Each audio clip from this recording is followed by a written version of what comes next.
Voilà, alors le titre du message ce matin, c'est plus d'amour, plus de joie, plus de paix. Alors je pense que chacun aspire à ça. Et on va voir vraiment le fil conducteur. C'est alors une traduction, c'est la Bible, la nouvelle Bible Summer donc d'études, qui traduit un passage qui dit menez votre vie dans la dépendance du Saint-Esprit. Voilà, donc on va réfléchir autour de ça. Ça va être notre fil conducteur. Et en introduction, je voudrais qu'on revienne alors 400 ans, 500 ans en arrière. J'ai un trou autour de Luther. Alors Luther, personnage tellement connu en tout cas de nous protestants. Luther qui était un moine, hein, un moine allemand qui est connu pour avoir quelque part apporté de façon extrêmement puissante cette envie de lire la Bible, de traduire la Bible et surtout de combattre le système. Ça va, c'est gentil. Merci pour ta. Là, je vais bientôt pouvoir faire des claquettes là pour ceux qui, qui s'inquiéteraient. Euh, donc voilà, donc ce moine, on se dit, Luther c'était Luther. Luther, il a jamais, il a jamais été vraiment dans le dur, lui. Hein. Eh ben, je vais vous raconter une anecdote. Donc, ce grand théologien qui est passé par des moments de combat redoutables et pendant lesquels il se sentait abattu et défait tellement l'adversité était grande. Et c'est vrai qu'il s'est retrouvé quelque part seul face à la papauté parce qu'il a combattu notamment le système des indulgences, qui était le moyen de rémunérer le Vatican qui dépensait tellement d'argent. Et son épouse, un jour, se présente devant lui, habillée en deuil. Et du coup, Luther Donc Luther s'était marié, hein, pour ceux qui ne savaient pas. Et Luther, du coup, lui dit, mais qui est-ce qui est mort? Et sa femme lui répond, Dieu. Alors, vous pouvez imaginer la surprise de Luther, qui lui dit, Dieu, mais comment est-ce que tu peux dire une pareille chose? Et elle lui répond, je dis seulement ce que tu es en train de vivre. Donc Luther, tout à coup, a pris effectivement conscience qu'il était en train de gérer son existence comme si Dieu n'était plus le vivant qui voulait prendre un tendre soin de son serviteur. Et cette prise de conscience a transformé son regard sur sa situation et il a retrouvé les forces nécessaires pour continuer la lutte dans une toute autre perspective. Notre parcours de croyant peut et va également être caractérisé par des vallées profondes. Le Seigneur ne nous dit pas que nous n'aurons pas de lutte et de souffrance, mais il nous dit qu'il sera avec nous. Mais dans ces vallées ténébreuses, au sein desquelles on peut être victime d'un aveuglement, et notre aveuglement peut, comme à ce moment-là à Luther, devenir à ce point profond que nous ne prenons même plus conscience que le Dieu avec lequel nous avons pu faire alliance est réellement présent avec nous dans toutes nos luttes, prêt à nous secourir. Et donc ce matin, vraiment, c'est un appel à l'accueillir de nouveau comme celui qu'il est vraiment. Alors, oui, c'est une réalité, nous sommes dans un contexte difficile à bien des égards. La société perd ses repères, Satan met à mal la famille, la société, travaille à tout dérégler. On a parlé de l'Arménie, de l'Ukraine, etc. Il y a de quoi être déstabilisé, il y a de quoi se dire mais c'est quoi ce monde? Et où est-ce qu'on va? Mais est-ce que notre contexte est plus facile que celui de Moïse, que celui de Josué, que celui de David, des disciples de Jésus, de Luther? Est-ce que leur contexte était simple? Alors, je voudrais nous encourager tous ce matin à rechercher, ce que le verset c'est Galates 5, versets 22 et 23, nous dit le fruit de l'esprit. Alors, on a plusieurs mots pour exprimer le fruit de l'esprit. En tout cas, c'est l'esprit qui porte son fruit en nous. Et ces fruits, on les a ici. Alors, j'aime bien cette image. D'ailleurs, c'est la couverture d'un livre de quelqu'un qui était venu animer une retraite de l'église, qui est Ian Newbury. Voilà, donc on a ces six termes: l'amour, la joie, la paix, la patience, l'amabilité, la bonté, la fidélité, la douceur, la maîtrise de soi. Donc ça, c'est ce que l'Esprit veut que nous ayons dans notre vie. Il veut que nous soyons riches dans ces fruits-là. Et ce matin, je vais insister plus particulièrement sur la joie et la paix. Parce que en remettant vraiment justement ce message dans le Seigneur, je disais, Seigneur, comme vous savez, j'ai fini Néhémie, donc ma question est sur quel autre livre je vais suivre. Et je me disais, tiens, là, maintenant, actuellement, de quoi l'Église a besoin? Et vraiment, le Seigneur m'a mis à cœur et m'a dit, il y a besoin de paix et de joie. Il y a beaucoup de personnes dans l'Église qui sont attaquées dans leur paix et dans leur joie. Voilà, donc vraiment, c'est mon cœur ce matin, c'est que chacun puisse ressortir d'ici avec cette paix et cette joie que seul le Seigneur peut donner, quelles que soient les circonstances. Alors notre parcours, ce matin, donc on va aller de la bulle gauche à la bulle droite, c'est d'abord donc de contempler le fruit de l'esprit et alors de faire une auto-évaluation. Hein. On va regarder ces 9 caractéristiques, dire tiens, j'en suis où quelque part, photo à l'instant T. Et puis du coup, on va remonter un petit peu là, donc on va se baser sur Galates 5, 21 à 22. Et puis on va remonter quelques versets plus haut, Galates 5, 16. Et puis on va partir dans Jean 14 à 17. Et puis on va s'inspirer de Moïse, Josué, David et de Jésus. Donc 4 étapes ce matin. Et la première, c'est ces fruits de l'esprit là. Donc Galates 5, 22, 23, donc nous les dit, ils sont affichés.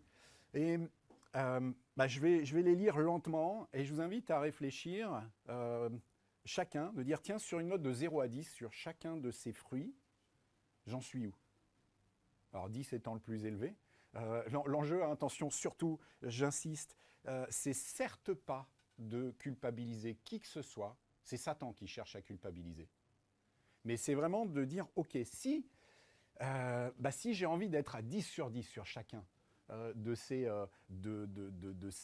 caractéristiques, comment est-ce que je peux faire?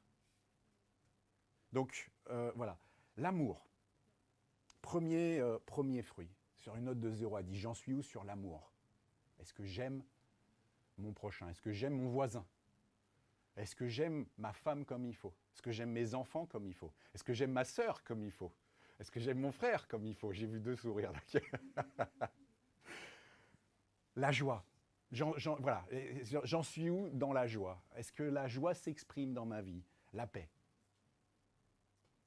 Est-ce que je suis patient? Est-ce que je suis patient? Alors, intéressant aussi de se projeter, de dire, ok, est-ce que je suis patient à la maison? J'ai une petite famille en or. Est-ce que je suis patient dans le boulot? Est-ce que je suis patient quand je conduis? Est-ce que je suis patient quand je fais la queue aux courses? Est-ce que je suis patient quand les choses ne vont pas comme j'aimerais qu'elles aillent? La bonté, la bienveillance, la foi, la douceur et la maîtrise de soi. Alors voilà, est-ce que ces caractéristiques, globalement, est-ce qu'elles ont plutôt tendance à te décrire? Ou est-ce que tu dis, j'en suis globalement loin? Ou est-ce qu'il y a 1, 2, 3 domaines dans lesquels, Seigneur, le fruit, là, je ne le vois pas chez moi? Si ce n'est pas le cas, justement, si il y a justement des... Alors, je vous rassure, je ne me mets pas 10 sur 10 loin de ça à tous. Donc on est en chemin. On est en chemin. La question, c'est, est-ce que j'évolue? Est-ce que je reste dans cette situation? Si je réfléchissais à l'amour, par exemple, je me disais, l'amour, est-ce que je suis même à 5 sur 10? J'ai du boulot. Donc, Seigneur, comment est-ce que je peux avoir plus de fruits? Comment est-ce que ça peut monter comme ça? Et c'est vraiment la question ce matin. C'est-à-dire, il y a ces fruits qui sont une promesse. C'est écrit dans la parole. Donc maintenant, qu'est-ce que je dois faire? Comment je peux faire pour que toutes ces caractéristiques deviennent de plus en plus mes caractéristiques? Et je vous invite donc pour ça à remonter donc du verset 22 au verset 16. Et alors c'est une traduction qui m'a interpellé. La traduction habituellement c'est maintenant marcher selon l'esprit. Et là ces mots-là m'ont particulièrement parlé, cette traduction. Je vous dis donc ceci, menez votre vie dans la dépendance du Saint-Esprit. Et vous n'obéirez pas aux désirs qui animent l'homme livré à lui-même. Puis on a donc quelques versets qui nous décrivent ce que c'est l'homme livré à lui-même, et on arrive après sur ce fruit de l'esprit. Donc là, vraiment, on va réfléchir ensemble, qu'est-ce que ça peut bien pouvoir dire, mener sa vie dans la dépendance du Saint-Esprit. Alors, je n'ai pas toutes les réponses. Je propose une réflexion, des pistes dans ce sens-là.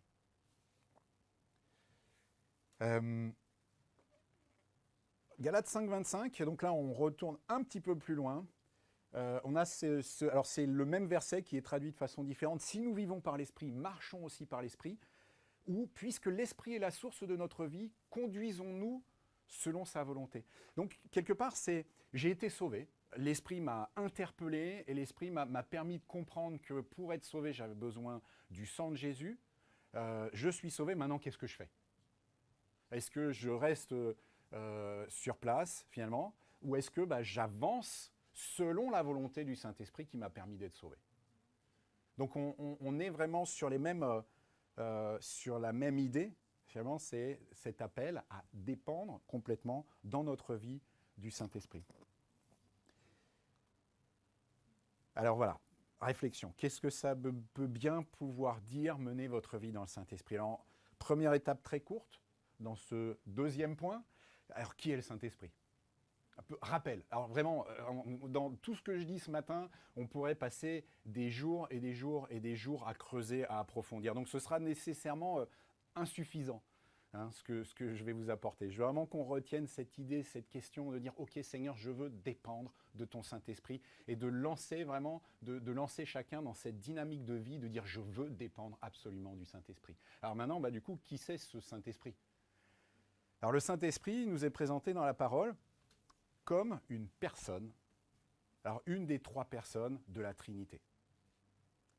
Alors ça, c'est un concept qui reste compliqué pour nous. Dieu est tellement grand, tellement extraordinaire que on a du mal peut-être à comprendre certaines choses, mais Dieu se présente comme le Père, le Fils et le Saint-Esprit, qui sont trois personnes différentes mais qui sont un.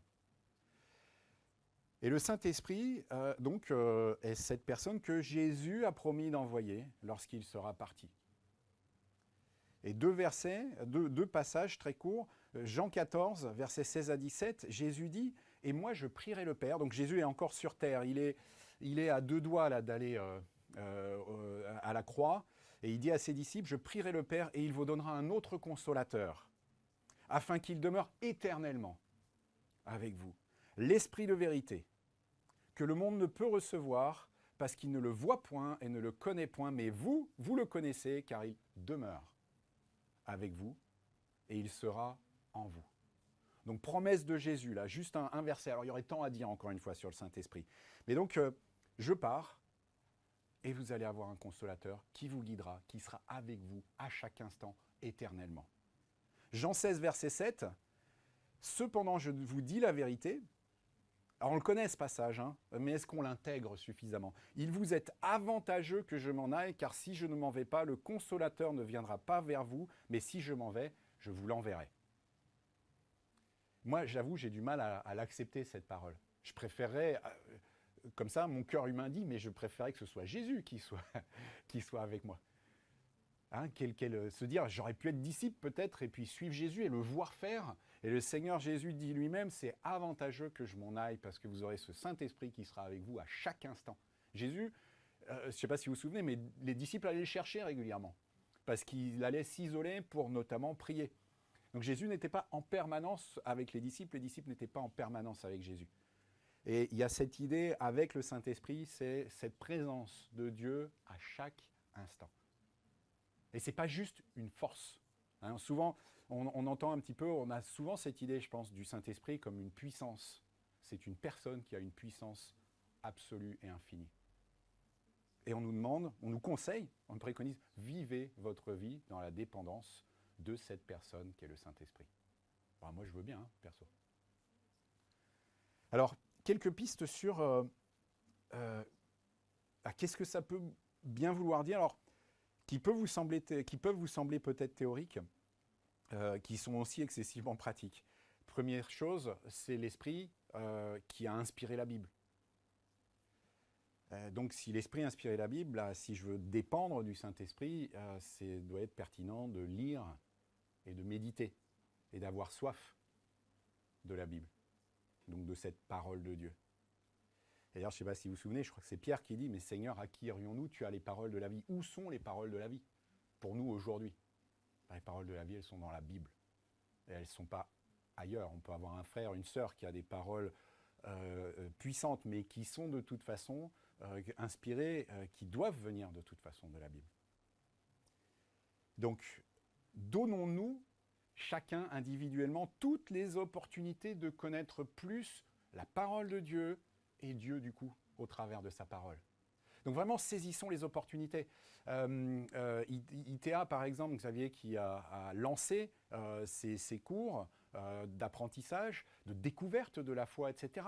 Il y aura d'autres sessions. Ces temps aussi de prière où on peut se retrouver, où on veut prier dans la parole, ces temps de culte, etc., etc., etc. Choisissons, il y a tellement de ressources aujourd'hui, on peut écouter des prédicateurs puissants, vraiment enracinés dans la parole. Je sais que Bob aime écouter la parole en audio, la Bible en audio. Voilà, il y a plein d'opportunités aujourd'hui de passer du temps pour se laisser imprégner de cette parole. Donc, lire et méditer. Quand nous prions, ayons ce réflexe de demander au Saint-Esprit de nous éclairer, de nous apaiser, de nous fortifier et de nous donner ces fruits de l'Esprit. Et la dépendance, finalement, elle est là aussi. C'est Seigneur, quand je prie comme ça, c'est-à-dire que Seigneur, je reconnais que je ne peux pas les développer par moi-même, ces dons-là. Je suis limité dans cette démarche-là. Donc là, Seigneur, quand je te prie, que je te dis, Saint-Esprit, viens et donne-moi cette sagesse, donne-moi cette paix, donne-moi cette joie, donne-moi ces fruits de l'Esprit, je suis dépendant. Je rentre dans cette notion de dépendance. Et vraiment, aussi, développons cette notion de prier ensemble. Donc ne nous privons pas de ces temps de communion qu'on peut avoir, que ce soit dans les groupes de maison, que ce soit encore une fois le vendredi soir quand on se retrouve pour prier, le groupe d'intercession, et n'hésitez pas à dire, tiens, ouais, moi j'aimerais qu'on prie ensemble, j'aimerais un partenaire de prière, j'aimerais passer juste après le culte, là j'ai 3 sujets, est-ce qu'on pourrait prier pour ces 3 sujets? Avec grand plaisir. Donc vraiment, voilà, mettons-nous en dépendance du Saint-Esprit dans la prière. Quand nous avons une décision à prendre, demandons au Saint-Esprit. Est-ce que tu demandes au Saint-Esprit quand tu as des décisions importantes, notamment à prendre, boulot, études, conjoint, de demander au Saint-Esprit? Et justement dans cette décision, il y a pour moi un indicateur qui est ultra important, c'est est-ce que j'ai la paix? Est-ce que je suis en paix? J'ai envie de prendre cette décision. Si je la prends, est-ce que je suis en paix? Bien souvent, le Saint-Esprit vient enlever la paix quand on est dans une décision qui ne lui convient pas. En tout cas, c'est du vécu personnel. Et s'il nous a déjà parlé au travers de sa parole, et qu'en fait la réponse elle est claire,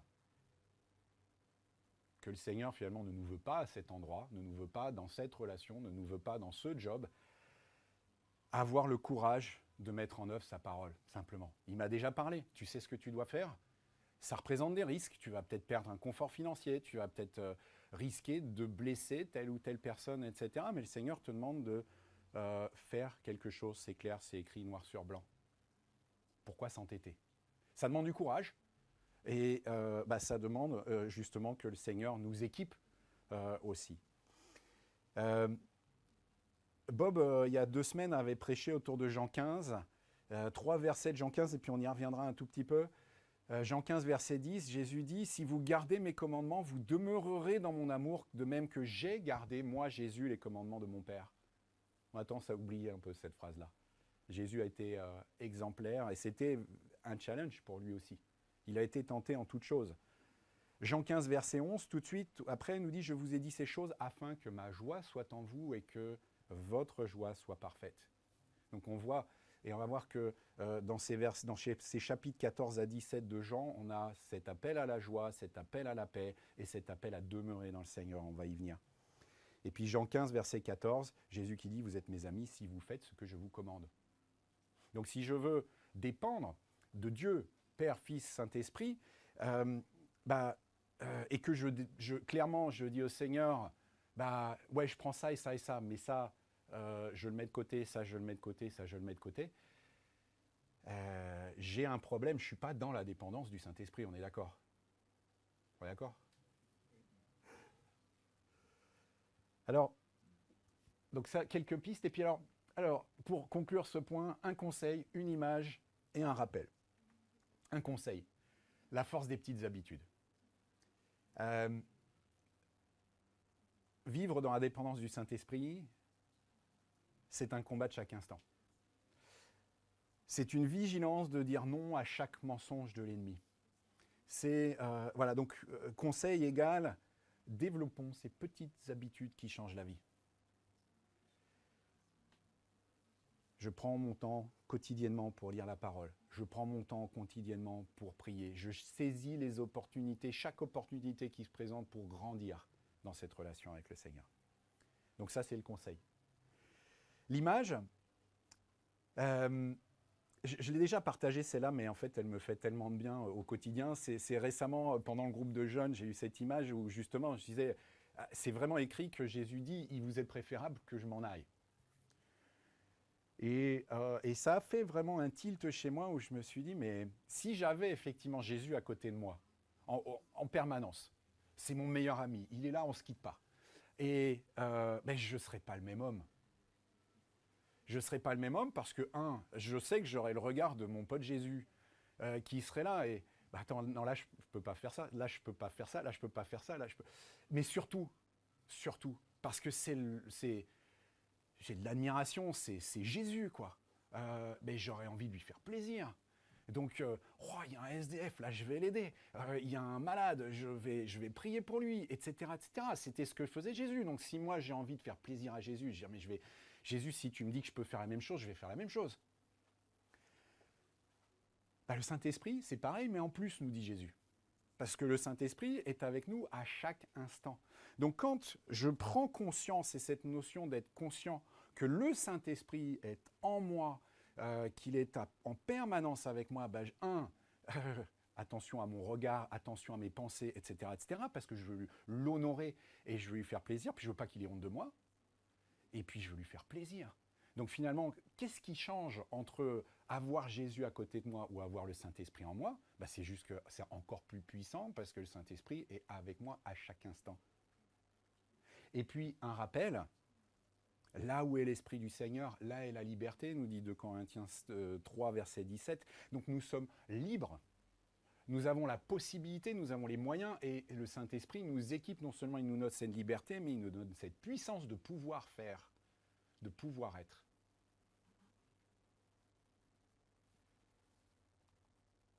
Alors, on va à notre troisième étape. Ce passage de Galates 5, je trouve, il est intimement connecté avec les chapitres 14 à 17 de Jean. Alors, je vais juste survoler, vous lire quelques versets, et je vous invite, c'est merveilleux. Jean 14 à 17, il y a peu de mots. Il y a peu de mots. Alors, c'est un merveilleux passage où nous pouvons nous émerveiller, notamment du fait que Dieu le Père, Dieu le Fils, Dieu le Saint-Esprit forment une communauté d'amour incroyable. C'est vraiment ce que Jésus décrit. Il dit vraiment, quelque part, dans cette communauté, nous, tous les trois qui sommes un, nous nous aimons de façon extraordinaire. Nous sommes un, nous avons la même pensée, nous avons le même cœur, nous nous aimons, nous nous respectons les uns les autres. C'est ce triangle. Alors, je me suis largement inspiré de Bob, parce que Bob nous avait montré cette image que j'ai trouvée très parlante. Donc cette communauté d'amour, elle est notamment donc décrite dans cette partie de Jean. Et ce qui est extraordinaire, c'est que le Fils qui s'est fait homme, il nous invite au travers de son sacrifice, il a créé cette passerelle où il dit « Venez dans cette communauté d'amour, venez vivre ». Imaginez, vous avez la famille de rêve, quoi. La famille où vous dites « Oh, mais oui, je veux être dans cette famille, je veux appartenir à cette famille, le papa, la maman, les grands-parents, etc. » Enfin, ma famille, quoi, maman. Mais vous voyez, j'ai envie d'être là, j'ai envie d'appartenir. Et bien là, le Père, le Fils, le Saint-Esprit sont dans cet amour extraordinaire et il y a cette invitation à venir vivre dans cet amour pour toujours. Malgré nos erreurs, malgré nos défauts, malgré toutes ces fois où on s'est planté et toutes ces pensées qui peuvent être encore ici et là dans nos vies. C'est extraordinaire. Il n'y a pas d'autres livres où on peut trouver quelque chose d'aussi extraordinaire, je crois. Voilà, donc nous sommes invités à rejoindre cette communauté. Et donc je vais vous lire quelques versets. Jean 14, verset 15. « Si vous m'aimez, gardez mes commandements. » 16, on l'a lu. « Et moi je prierai le Père, et il vous donnera un consolateur, afin qu'il demeure éternellement avec vous. L'Esprit de vérité. » Un peu plus loin, « Et il sera avec vous. » En ce jour-là, verset 20, toujours du chapitre 14, « Vous connaîtrez que je suis en mon Père et que vous êtes en moi et que je suis en vous. » On a vraiment ce développement de cette communauté. Verset 27, toujours du chapitre 14, « Je vous laisse la paix, je vous donne ma paix, fruit. Je ne vous donne pas comme le monde donne, que votre cœur ne se trouble point et ne s'alarme point. » On passe au chapitre 15, alors pareil, c'est un trésor, hein, donc vraiment ouvrez-le chez vous cet après-midi, ce soir, demain matin. Verset 5, « Je suis le cep, vous êtes les sarments, celui qui demeure en moi et en qui je demeure porte beaucoup de fruits, car sans moi vous ne pouvez rien faire. » Alors je me souviens d'une prédication de Francis Chan qui disait, imaginez, alors donc le cep, les sarments, vous avez le pied de vigne, c'est le cep, les sarments, c'est les petites branches qui sont attachées. Et Francis Chan disait, imaginez le cep qui est séparé le sarment qui est séparé du cep, et qui est là, qui dit, je veux grandir, ça va juste pas se faire. Parce que le sarment n'est pas attaché au cep. Donc je peux essayer, je peux dire, oui, j'ai l'intention de grandir. Je ne peux pas, je ne suis pas rattaché à la vraie source de vie. Verset 7, « Si vous demeurez en moi et que mes paroles demeurent en vous, demandez ce que vous voudrez et cela vous sera accordé. » Imaginez cette relation qui est offerte. « Si vous gardez mes commandements, vous demeurerez dans mon amour, de même que j'ai gardé les commandements de mon Père. » Donc on l'a déjà lu. Verset 11, « Je vous ai dit ces choses afin que ma joie soit en vous, je le redis là, et que votre joie soit parfaite. » On le voit un petit peu plus loin, la joie encore. Et ça tourne comme ça. Verset 14, « Vous êtes mes amis si vous faites ce que je vous commande. » Verset 17, « Ce que je vous commande, c'est de vous aimer les uns les autres. » Donc cette communauté d'amour du Père, du Fils, du Saint-Esprit, je suis appelé à rentrer dedans, mais on est appelés tous collectivement à rentrer dedans et à le vivre ensemble. Verset 26, « Quand sera venu le Consolateur que je vous enverrai de la part du Père, l'Esprit de vérité qui vient du Père, il rendra témoignage de moi. » Donc il va venir en plus de l'intérieur me faire découvrir encore plus qui est Jésus. Chapitre 16, verset 7, « Cependant, je vous dis la vérité, il vous est avantageux que je m'en aille, car si je ne m'en vais pas, le Consolateur ne viendra pas. » Verset 13, « Quand le Consolateur sera venu, l'Esprit de vérité, il vous conduira dans toute la vérité, car il ne parlera pas de lui-même, mais il dira tout ce qu'il aura entendu et il vous annoncera les choses à venir. Il me glorifiera parce qu'il prendra de ce qui est à moi et il vous l'annoncera. » Verset 24, on nous redit, « Afin que votre joie soit parfaite. » On en passe au chapitre 17, Jésus qui prie le Père là, et qui dit « Afin qu'il soit un comme nous, communauté d'amour. » Et puis verset 13, « Qu'ils aient en eux ma joie parfaite. » Verset 15, « Je ne prie pas de les ôter du monde, mais de les préserver du mal. » Donc je ne serai pas dans la facilité, mais je serai préservé du mal. Et j'aurai cette paix, et j'aurai cette joie, et j'aurai cette communauté d'amour. Et verset 20, « Ce n'est pas pour eux seulement que je prie, mais encore pour ceux qui croiront en moi, ça c'est nous, par leur parole, afin que tous soient un, comme toi, Père, tu es en moi, et comme je suis en toi, afin qu'eux soient un en nous, pour que le monde croie que tu m'as envoyé. » Alors, encore une fois, retournez-y. C'est vraiment un extrait de ce que ce passage peut nous apporter. Mais on voit donc cette importance de rejoindre cette communauté d'amour pour trouver cette paix et cette joie, et qui aussi veut dire je dois chercher à faire plaisir à mon Dieu. Et l'importance de l'Église locale, finalement, hein, ne vous privez pas de cette communauté d'amour imparfaite aujourd'hui, mais on est là justement pour développer ensemble cet amour. Et parfois, le fait d'être différent, justement, vient nous aider à développer ce muscle d'amour, de dire, bah ouais, on est quand même vachement différents. Mais c'est la richesse justement de l'Église, et je suis appelé à aimer justement celui qui est différent. Alors, dernier point, s'inspirer de Moïse, Josué, David et Jésus.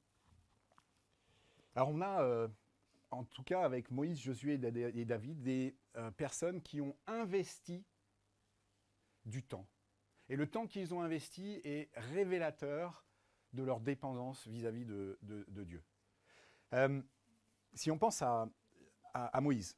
Moïse, donc, ils sont quittés Égypte, ils sont dans le désert. Qu'est-ce qu'il fait? Il s'arrête au pied du mont Sinaï et finalement, on n'avance plus. Est-ce que c'est une bonne idée? Sincèrement. Enfin, voilà, si on est dans un projet, tiens, on va s'arrêter là pour... il a investi du temps parce qu'il savait que Dieu devait lui parler. Il a investi du temps. Josué, c'est le tout début de Josué, chapitre 1, versets 6 à 9, hein, où on lui dit « Prends courage et tiens bon, car c'est toi qui feras entrer ce peuple.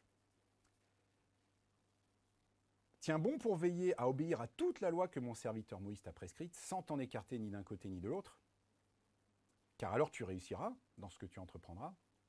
Aie soin de répéter sans cesse les paroles de ce livre de la loi, médite-les jour et nuit, afin d'y obéir et d'appliquer tout ce qui est écrit, car alors tu auras du succès dans tes entreprises, alors tu réussiras. » Ce que l'Éternel est en train de dire à Josué, là, c'est « dépends de moi ». Et dépendre de moi, ça veut dire investir du temps. Alors, ce n'est pas naturel, hein. L'investissement dans nos vies, en général, c'est quand même pas très naturel. On a envie des résultats immédiats. Non, là, c'est... Je fais confiance dans mon Dieu, je prends du temps, je suis connecté, je veux obéir, je veux écouter, je veux être dans cette dépendance du Saint-Esprit. Et alors, l'Éternel dit à Josué, tu auras du succès dans tes entreprises.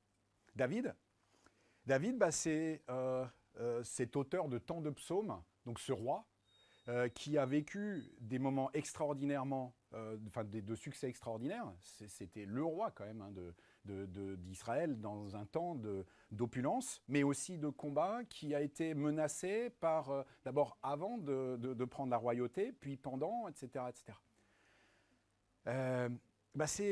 On a ce psaume 1 qui est extraordinaire, heureux l'homme, qui ne marche pas selon le conseil des méchants, etc. etc., etc. On connaît. On oublie un petit peu souvent le verset 2. Toute sa joie, il la met dans la loi de l'Éternel, qu'il médite jour et nuit. Qu'il médite jour et nuit.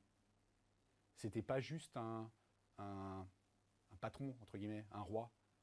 C'était quelqu'un qui se mettait dans la dépendance de Dieu. Et la promesse qui va derrière, elle est extraordinaire. Il prospère comme un arbre planté près d'un courant d'eau qui donne son fruit en sa saison et dont le feuillage ne flétrit point. Moi, j'aime cette image. C'est tellement pour moi le symbole de cette paix et de cette joie dans l'Éternel. C'est parce que je suis implanté là où il faut, j'ai cette vie qui fleurit en fait.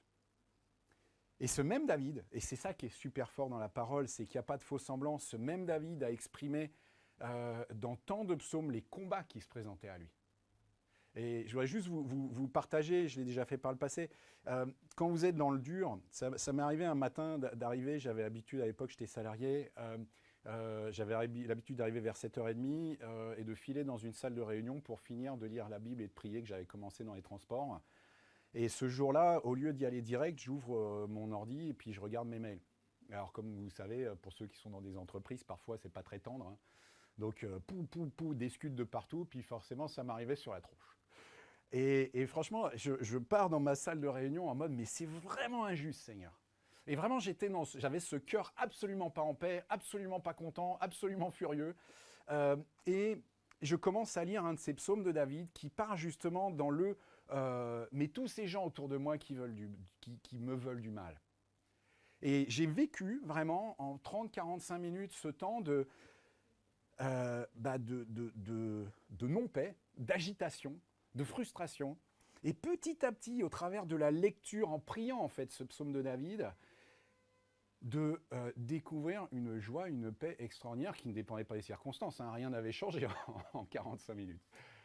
Mais simplement le Seigneur qui était venu mettre sa paix et sa joie de façon extraordinaire. Donc vraiment, je vous invite à prier.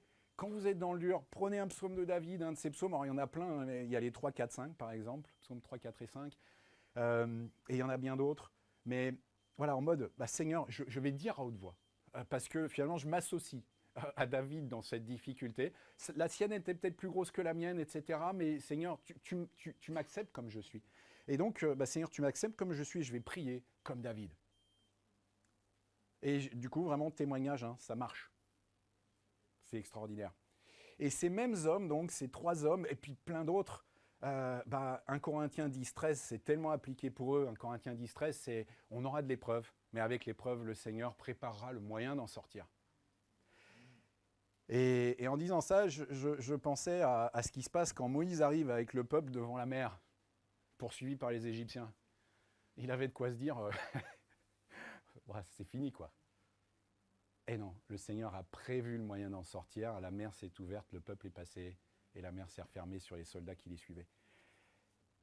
Alors ça paraît complètement fou, mais si Dieu est ce Dieu qui a créé effectivement l'univers, qu'est-ce qui l'empêche à l'instant T de dire j'écarte les eaux pour laisser passer mon peuple? Donc le Seigneur prépare le moyen de sortir d'avec l'épreuve. Et puis Jésus. Donc leur vécu illustre à merveille 1 Corinthiens 10, 13. Et puis Jésus, alors moi je n'avais pas forcément cette conscience-là, le fait que Jésus était dépendant du Saint-Esprit. Alors quelques versets, Luc 3, versets 21-22, au moment du baptême, Jésus est oint par le Saint-Esprit. Et c'est dit clairement. Le ciel s'ouvrit et le Saint-Esprit descendit sur lui sous une forme corporelle comme une colombe. Quand il part au désert, Luc 4, 1, Jésus, rempli du Saint-Esprit, revint du Jourdain, il fut conduit par l'Esprit dans le désert. Jésus était revêtu de la puissance du Saint-Esprit. Luc 4, toujours, verset 14-15, Jésus, revêtu de la puissance de l'Esprit, retourna en Galilée et sa réputation gagna toute la région. Il enseignait dans les synagogues et tous lui rendaient gloire. Jean 3, 34, en effet, l'envoyé de Dieu dit les paroles mêmes de Dieu, l'envoyé de Dieu Jésus, car Dieu lui donne son esprit sans aucune restriction. Voilà, donc, si Jésus était dépendant du Saint-Esprit, à combien plus forte raison, moi, je dois être dépendant du Saint-Esprit. Alors, en conclusion, alors j'ai pas trouvé mieux comme image, hein, mais j'aimais cette idée de voir cette joie, ces smiles, cette paix, avec ces mains qui donnent cette notion de je te protège, je suis autour de toi. Donc cette communauté de la Trinité et puis cette communauté de l'Église. Et moi, je peux avoir ce sourire, quelles que soient les circonstances, parce que j'ai cette protection. Alors le Seigneur nous dit, on l'a lu, Jean 14, 27, je vous donne ma paix. Éphésiens 2 nous dit, Jésus lui-même est notre paix. Donc vraiment, on nous parle de paix et de joie dans tous ces passages-là, de façon intense et intensive. Je vous invite à aller voir, si vous le voulez, une vidéo de Bible Project sur le mot shalom, paix. Et là, à la toute fin, il y a une phrase qui dit « La véritable paix consiste à prendre ce qui est brisé pour le restaurer dans son entièreté. » C'est le projet de Dieu pour nous. Prendre ce qui est brisé pour le restaurer dans son entièreté. Et ça, on ne peut pas le faire tout seul. On a besoin d'être dans cette dépendance du Saint-Esprit. Et Zacharie 4, verset 6 nous dit « Ce n'est ni par la puissance, on connaît, hein, ni par la force, mais c'est par mon esprit, dit l'Éternel des armées. » Alors voilà, vraiment, rentrons dans un cercle vertueux. Jésus nous dit, si vous m'aimez, faites ce que je vous demande. Ce que je vous demande, c'est de vous aimer les uns des autres et de rester attachés à moi, rester attachés au cep. Plus vous restez attachés, plus vous portez du fruit, plus vous restez attachés les uns aux autres aussi. Et vous allez connaître la paix, et vous allez connaître la joie, malgré potentiellement de grandes difficultés, mais tout ça afin que votre joie soit parfaite. Amen. Je vous invite à prier. Oui, Seigneur mon Dieu, je sais que certains, Seigneur, frères, sœurs, proches, amis. Des brebis que tu aimes, Seigneur, sont dans l'inquiétude, sont dans la tourmente. Seigneur mon Dieu, on a tous des moments où on passe, où on est justement dans cette agitation, où tout à coup notre bateau tangue, Seigneur, un peu comme les disciples qui étaient sur cette barque, sur ce bateau, et puis tu les as rejoints, non, tu étais dans le bateau et tu as appelé à calmer, Seigneur, le vent qui soufflait. Seigneur, tu as cette capacité à venir calmer, Seigneur, le vent qui souffle dans nos vies, à calmer nos cœurs, Seigneur, à venir mettre tous ces fruits dans nos vies, Seigneur. Et pour ça, on a besoin de dépendre de ton Saint-Esprit. Donc vraiment, apprends-nous, ouvre nos yeux, ouvre nos intelligences, ouvre nos sentiments, Seigneur, notre ressenti aussi, Seigneur, pour que nous soyons dans cette envie de dépendre de ton Saint-Esprit. Tout ce que nous allons faire, tout ce que nous allons dire, tout ce que nous allons penser, Seigneur, vraiment que nous soyons dans cette logique de dire « Qu'est-ce que Saint-Esprit, qu'est-ce que tu en penses? Qu'est-ce que tu dis de ça? Est-ce que tu es en phase avec le fait que je fasse ça ou pas? Ce choix-là, Seigneur. Viens nous guider, viens nous diriger. Merci pour cette paix que tu nous donnes, Seigneur. Merci pour cette joie que tu nous donnes. Merci parce que ces fruits sont des promesses. Et Seigneur, aide-nous à nous en emparer. Seigneur, vraiment, encore une fois, je prie pour chacun de ceux qui sont dans le dur actuellement. Bénis-les, apaise-les, mets ta main sur eux, Seigneur. Tu les aimes et nous les aimons. Seigneur, vraiment, aide-nous à être une communauté qui s'aime. Sois béni, ô mon Dieu. Au nom de Jésus et pour ta gloire, Seigneur. Amen.